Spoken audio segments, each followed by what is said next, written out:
Kështu duken disa nga rrugët kryesore të Kumanovës në pikë të verës, ku qyteti gëlon gjithka, pasi këtu janë edhe mërgjimtarët.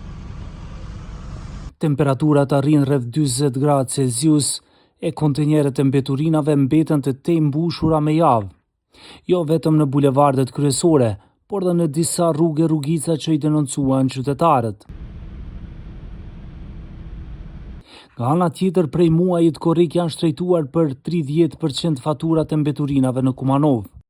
Vendimi i Këshillit Komunal ka irrituar qytetarët, të cilët shprehin revoltën e tyre gjatë pagesave në sportele. Ata thonë jo vetëm që u kushton më shumë, por vonesat në mbledhje të plerave po ndodhin tani më e 6 muajt e fundit. Druajnë për ndonjë epidemi nga papastërtitë në rrugë.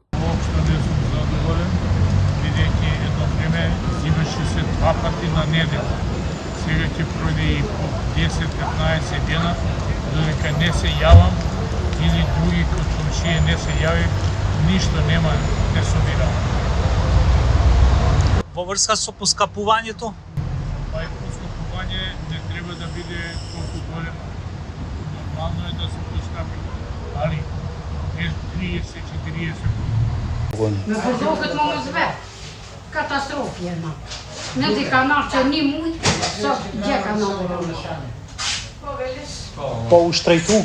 Po, shtrejtu edhe gjubra. Po, ta shtu njeri rogë e ki 200 euro, a këton ujit vjen s'mujtësh me pagu këto. Nga ndërmarrja publike, pastrimi dhe gjelbrimi në Kumanov thonë se në sezon të verës janë mërgjimtarët që po bëjnë konsum të shtuar dhe si rrjedhoi kampi ngarkesë të mbeturinave në qytet.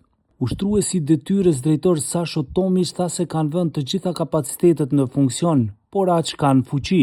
Ovaj period, последните 30 дена, имат голям брой на наши съграждани, които са определено населени, които работят в западните земји, значи много изгонен бројот на тие наши съграждани, кога се адекватно надзорен број изгорена фреквенција на луѓе во Куманово и приградските населби, изгорена и изнесување на отпад од наша страна.